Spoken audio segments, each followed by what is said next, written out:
ನಮಸ್ಕಾರ ಎಲ್ಲರಿಗೂ, welcome back to my channel Sonu special. ಇವತ್ತು ನಾನು ಮಾರ್ನಿಂಗ್ ಬ್ರೇಕ್ಫಾಸ್ಟು ಅಥವಾ ಲಂಚ್ ಬಾಕ್ಸ್ಗೂ ಕೂಡ ತೊಗೊಂಡೋಗ್ಬೋದು ತುಂಬಾ ರುಚಿಯಾಗಿರ್ತಕ್ಕಂಥ ತಿಂಡಿ ಆಲೂ ಮಸಾಲೆ ಪೂರಿನ ಹೇಗೆ ಮಾಡೋದು ಅಂತೇಳಿ ತೋರಿಸ್ಕೊಡ್ತಾ ಇದ್ದೀನಿ. ನಾವು ನಾರ್ಮಲ್ ಪೂರಿ ಮಾಡೋದಕ್ಕಿಂತ ಈ ರೀತಿ ಆಲೂ ಮಸಾಲೆ ಪೂರಿ ಮಾಡಿದ್ರೆ ಎಲ್ಲರೂ ಕೂಡ ತುಂಬಾ ಇಷ್ಟಪಟ್ಟು ತಿಂತಾರೆ. ಬನ್ನಿ ಈ ಪೂರಿನ ಹೇಗೆ ಮಾಡೋದು ಅಂತೇಳಿ ನೋಡ್ಕೊಳ್ಳೋಣ. ಮೊದಲನೇದಾಗಿ ನಾನಿಲ್ಲಿ 3 ಆಲೂಗೆಡ್ಡೆನ ಬೇಯಿಸ್ಬಿಟ್ಟು ತೊಗೊಂಡಿದ್ದೀನಿ. ಇದನ್ನು ಒಂದು ಮಿಕ್ಸಿಂಗ್ ಬೌಲ್ಗೆ ಹಾಕ್ಕೊಂಡು ಈ ರೀತಿ ಮ್ಯಾಶ್ ಮಾಡ್ಕೊಳ್ತಾ ಇದ್ದೀನಿ. ಒಂದು ಚೂರು ಸಹ ಗಂಟಿಲ್ಲದೆ ಇರೋ ರೀತಿ ನಾವು ಮ್ಯಾಶ್ ಮಾಡ್ಕೋಬೇಕಾಗತ್ತೆ. ತುಂಬಾ ಸಾಫ್ಟಾಗಿ ನಿಮಗೆ ಆ ರೀತಿ ಮಾಡೋಕ್ಕಾಗಲಿಲ್ಲ ಅಂದರೆ ಒಂದು ರೌಂಡು ಮಿಕ್ಸರ್ ಜಾರಲ್ಲಿ ಹಾಕ್ಕೊಂಡು ರುಬ್ಕೊಳ್ಬೋದು. ಇವಾಗ ನೀವು ನೋಡ್ತಾ ಇರ್ಬೋದು ಎಷ್ಟು ಸಾಫ್ಟಾಗಿ ಮ್ಯಾಶ್ ಆಗಿದೆ ಅಂತೇಳಿ. ಗಂಟುಗಳು ಮಧ್ಯದಲ್ಲಿ ಸಿಕ್ಕರೆ ನಮಗೆ ಲಟ್ಸೋಕ್ಕೆ ಕಷ್ಟ ಆಗುತ್ತೆ. ನಾವು ಇಷ್ಟು ಸಾಫ್ಟಾಗಿ ಮ್ಯಾಶ್ ಮಾಡ್ಕೋಬೇಕಾಗತ್ತೆ. ಇವಾಗ ಈ ಆಲೂಗೆಡ್ಡೆ ರೆಡಿಯಾಗಿದೆ.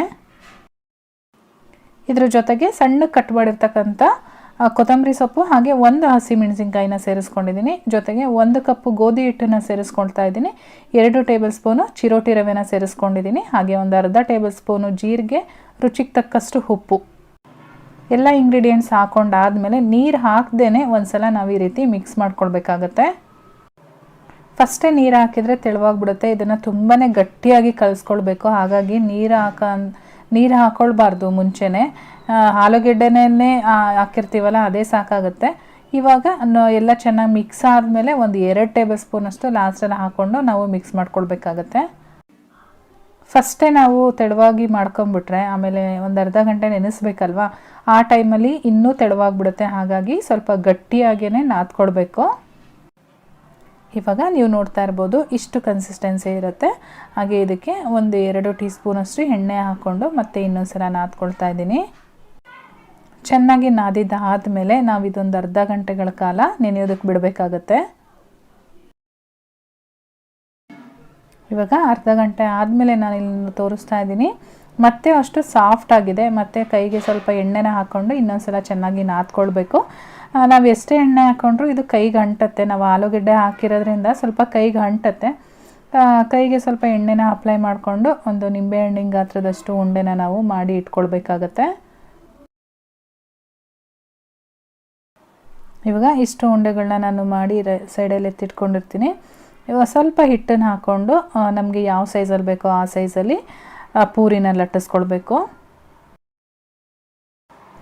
ನೀವು ಬೇಕಾದರೆ ಆಯಿಲ್ ಕವರ್ ಯೂಸ್ ಮಾಡಿ ಆಯಿಲ್ನ ಅಪ್ಲೈ ಮಾಡಿಕೊಂಡು ಕೂಡ ಲಟ್ಟಿಸ್ಕೊಳ್ಬೋದು.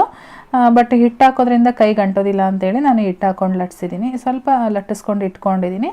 ಇವಾಗ ಚೆನ್ನಾಗಿ ಕಾಯ್ದಿರ್ತಕ್ಕಂಥ ಎಣ್ಣೆಗೆ ನಾವು ಲಟ್ಟಿಸ್ಕೊಂಡಿದ್ದೀವಲ್ಲ ಆ ಪೂರಿನ ಹಾಕ್ತಾ ಬರೋಣ. ಪೂರಿ ಹಾಕಿದ ಮೇಲೆ ಕಾಯ್ದಿರ್ತಕ್ಕಂಥ ಎಣ್ಣೆನ ಈ ರೀತಿ ಅದ್ರ ಮೇಲೆ ಹಾಕ್ತಾ ಬನ್ನಿ. ಆವಾಗ ಪೂರಿ ಚೆನ್ನಾಗಿ ಉಬ್ಬುತ್ತೆ.